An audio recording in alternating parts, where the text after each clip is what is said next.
Pierre-André Delmas, vous êtes maintenant ici au Mas Delmas. C'est situé à Rivesaltes qui est très connu pour ses vins doux. Donc le domaine, c'est 15 hectares, créé il y a 8 ans à peu près avec mon épouse. C'est une reconversion totale. Moi j'ai eu plein d'autres vies, je viens de l'aéronautique, ingénieur à l'armement. Nous avons démarré tout de suite en bio parce qu'il y a une vraie volonté, mais qui remonte à une trentaine d'années en arrière.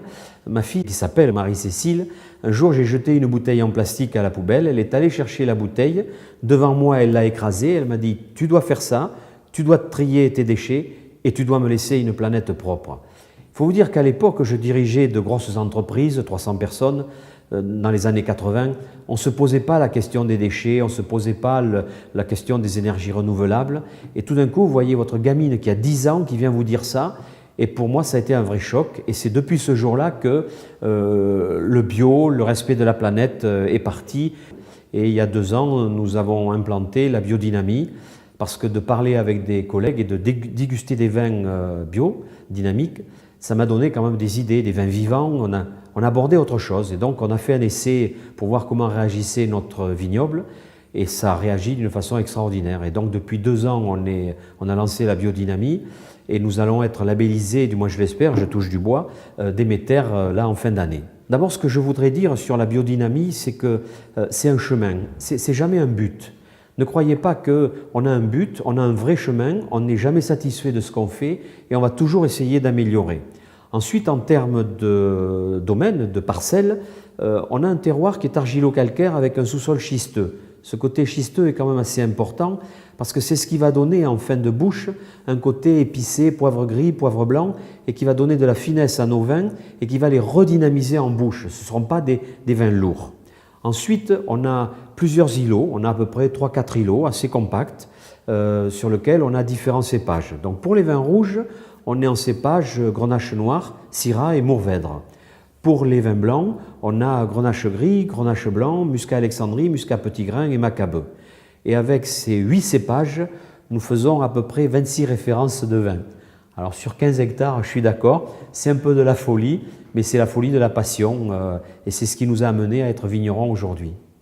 Alors nos techniques de vinification, du fait du chemin que j'ai parcouru dans différentes vies, notamment j'ai été bouchonnier, donc j'ai rencontré beaucoup de vignerons, j'ai parlé avec beaucoup de gens, je me suis fait un petit peu un modèle. Ensuite, quand on a acheté nos vignes, j'ai recruté un ingénieur agro, un monsieur qui avait une 70aine d'années, donc c'est quelqu'un qui avait un lourd passé derrière lui et qui m'a appris à regarder la vigne, à comprendre, à la soigner et à l'aider à se soigner. Et ensuite, il m'a appris à conduire une vinification, ou du moins à suivre le vin qui est en cours de vinification.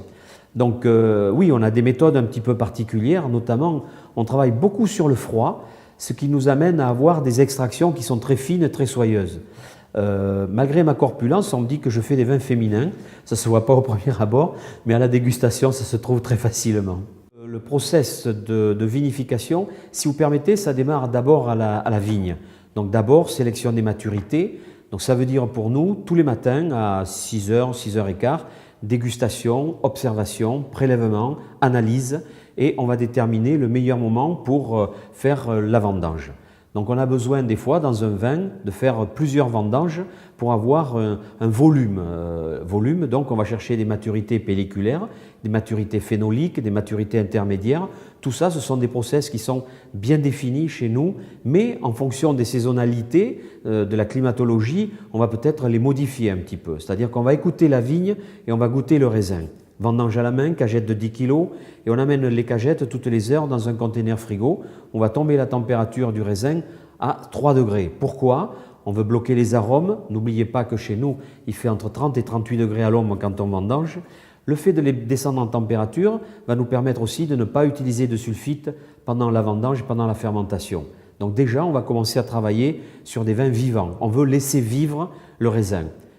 Température de fermentation assez basse. On va dire 14 degrés pour les blancs, 18 degrés pour les rouges, pour avoir de jolies extractions. Sur les rouges, pas trop de pigeage, surtout des remontages, pour avoir de la finesse. Ensuite, est-ce qu'on passe en barrique, est-ce qu'on ne passe pas en barrique ? Donc quand on a des vins sur des vignes par exemple qui ont un siècle, qui sont des vins assez structurés, on va pouvoir les mettre en barrique parce que l'aromatique du raisin va passer par-dessus le bois. Moi je ne suis pas quelqu'un qui veut avoir de la planche dans la bouche, je veux avoir du jus de raisin. Et donc la barrique va être plutôt un contenant plutôt qu'un résultat boisé. Voilà. Et donc on a toute une gamme de vins qui sont passés en barrique ou qui ne sont pas passés en barrique. Après, c'est en fonction de chaque vendange, on va décider de l'avenir de telle ou telle fermentation. Nous faisons toutes les mises en bouteille, le bouchage, nous sommes entièrement autonomes. Je ne veux pas que le vin quitte le domaine et je veux certifier tous les vins que je fais. Si on fait une bêtise, c'est la nôtre. Et comme on est très méticuleux, je touche du bois, en général on n'en fait pas beaucoup, enfin on espère. Aujourd'hui, quand on dit qu'on est en bio, c'est passé un petit peu plus dans les mœurs, même si les gens ne savent pas exactement tout ce que ça concerne. Et quand on leur dit qu'on est en biodynamie, alors là, on fait presque partie d'une secte. Ça n'a rien à voir avec tout ça. Si vous revenez dans le siècle dernier, au début du siècle dernier, les vignerons n'avaient pas tous ces produits chimiques que maintenant on utilise de façon très courante et de façon beaucoup trop importante. Donc la biodynamie, c'est arriver à donner à la plante son autonomie et ses anticorps. Et à partir du moment où vous êtes arrivé à ça, eh bien, votre vigne va être beaucoup plus autonome et vous allez avoir des produits beaucoup plus vivants, c'est-à-dire moins marquetés, moins formés, moins modelés. La biodynamie, c'est l'utilisation des plantes et uniquement des plantes. Je pense par exemple à l'ortie qui va dynamiser le feuillage. Vous faites une tisane comme vous faites chez vous, seulement on le fait à une échelle beaucoup plus grande et on va ce qu'on appelle dynamiser l'eau.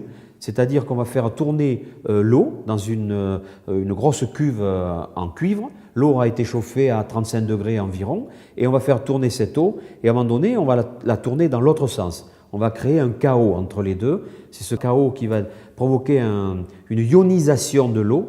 On l'appelle ça la dynamiser. Et donc cette eau va aller se coller beaucoup plus facilement sur le feuillage plutôt que d'aller ailleurs. Elle va être aimantée par le feuillage. Et donc on va y ajouter une tisane, on va y ajouter de l'ortie, et cette ortie va aller être un fertilisant du feuillage. À tel point que nous, chaque fois qu'on l'utilise, on a un tel développement du feuillage et même des peu d'herbes qu'on a dans la vigne, c'est impressionnant à voir.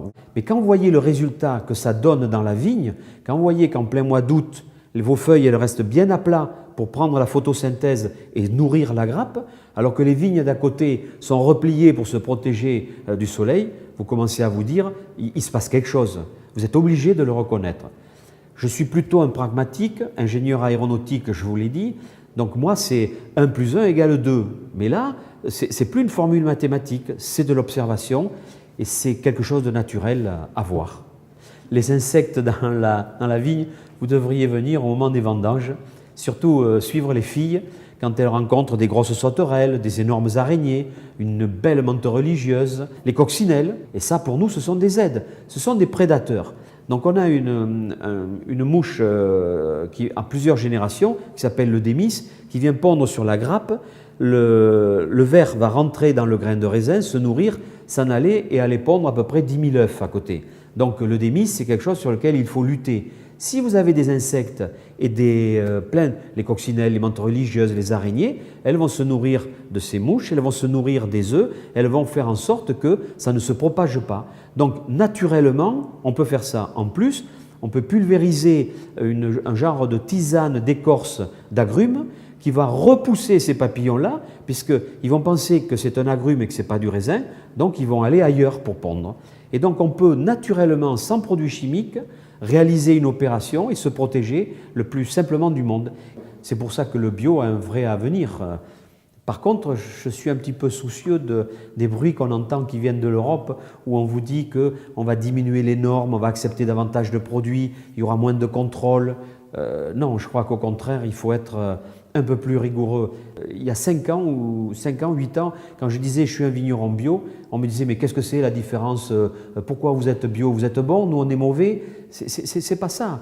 Nous on veut aller vers une alimentation la plus saine possible. Je reproche rien aux autres, c'est leur problème. Moi ce que je veux faire, je ne veux pas que ma fille me remontre une bouteille de vin en me disant papa, t'as mis trop de sulfite. Voilà.